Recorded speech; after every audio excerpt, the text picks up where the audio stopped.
जय श्री श्याम। नमस्कार मित्रों, आज हम आपको एक ऐसी दिव्य कथा सुनाने जा रहे हैं जो केवल एक धार्मिक कहानी नहीं है, बल्कि आस्था, विश्वास, त्याग और भक्ति का जीवंत उदाहरण है। भारत की पावन धरती पर अनेकों मंदिर हैं, लेकिन खाटू श्याम जी का मंदिर एक ऐसा स्थान है जहां भगवान की नहीं, बल्कि भगवान के सबसे महान भक्त की पूजा की जाती है। यही कारण है कि खाटू श्याम जी का नाम सुनते ही करोड़ों भक्तों के हृदय में श्रद्धा जाग उठती है। खाटू श्याम जी का वास्तविक नाम बर्बरीक था।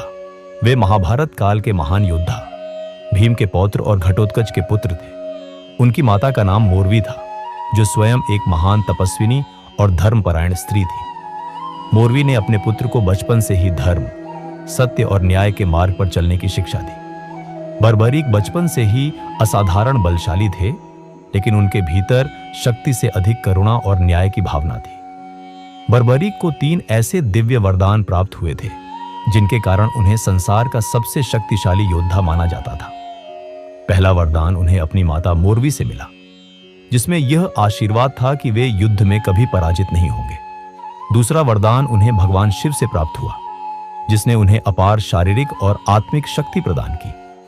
तीसरा वरदान अग्निदेव से मिला, जिसमें उन्हें 3 अमोघ बाण प्राप्त हुए, जिनकी शक्ति अद्वितीय थी। इन 3 बाणों की विशेषता यह थी कि पहला बाण युद्ध भूमि में शत्रुओं को चिन्हित करता था, दूसरा बाण मित्रों को सुरक्षित स्थान पर हटा देता था, और तीसरा बाण एक ही क्षण में सभी शत्रुओं का विनाश कर देता था। इन वरदानों के कारण बर्बरीक को कोई भी युद्ध में पराजित नहीं कर सकता था। वे यदि युद्ध में उतर जाते तो परिणाम पहले से ही निश्चित हो जाता। जब महाभारत का महासंग्राम प्रारंभ होने वाला था, तब बर्बरीक भी युद्धभूमि की ओर बढ़े, लेकिन उनका संकल्प अन्य योद्धाओं से अलग था। उन्होंने न तो पांडवों का पक्ष चुना और न ही कौरवों का। उन्होंने यह प्रतिज्ञा ली कि वे उस पक्ष का साथ देंगे जो युद्ध में कमजोर होगा। सुनने में यह संकल्प न्यायपूर्ण लगता है, लेकिन इसके परिणाम अत्यंत गंभीर हो सकते थे। यदि बर्बरीक युद्ध में उतरते तो युद्ध का संतुलन बार बार बदलता रहता। कभी पांडव कमजोर होते तो कभी कौरव। इस प्रकार यह धर्म युद्ध कभी समाप्त ही नहीं होता और संसार में अराजकता फैल जाती। भगवान श्री कृष्ण यह भली भांति समझ चुके थे, इसलिए उन्होंने बर्बरीक की परीक्षा लेने का निश्चय किया। भगवान श्री कृष्ण ने एक साधारण ब्राह्मण का वेश धारण किया और बर्बरीक के पास पहुंचे। उन्होंने अत्यंत विनम्र स्वर में दान की याचना की। बर्बरीक ने बिना किसी संकोच के कहा कि वे जो भी मांगेंगे वह देने के लिए तैयार हैं। तब श्री कृष्ण ने उनसे उनका शीशदान में मांगा। यह सुनकर वहां उपस्थित सभी लोग स्तब्ध रह गए, लेकिन बर्बरीक के चेहरे पर कोई भय या संकोच नहीं था। उन्होंने इसे भगवान की इच्छा माना और बिना एक पल सोचे अपना शीश दान कर दिया। यह केवल शरीर का बलिदान नहीं था, बल्कि अहंकार, मोह और स्वार्थ का पूर्ण त्याग था।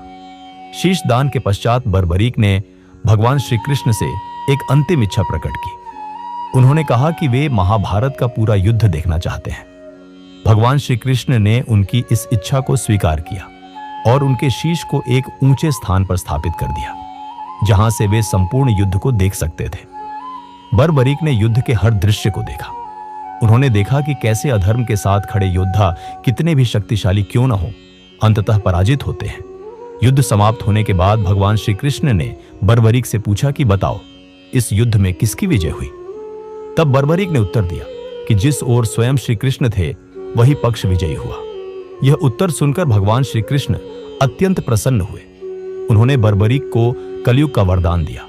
श्री कृष्ण ने कहा कि कलयुग में तुम मेरे नाम से पूजे जाओगे और श्याम के नाम से प्रसिद्ध होंगे। जो भी व्यक्ति जीवन में हार जाएगा, जो भी टूट जाएगा, जो भी निराश हो जाएगा, तुम उसका सहारा बनोगे। इसी वरदान के कारण बर्बरीक कलयुग में खाटू श्याम जी के नाम से पूजे जाते हैं और उन्हें हारे का सहारा कहा जाता है।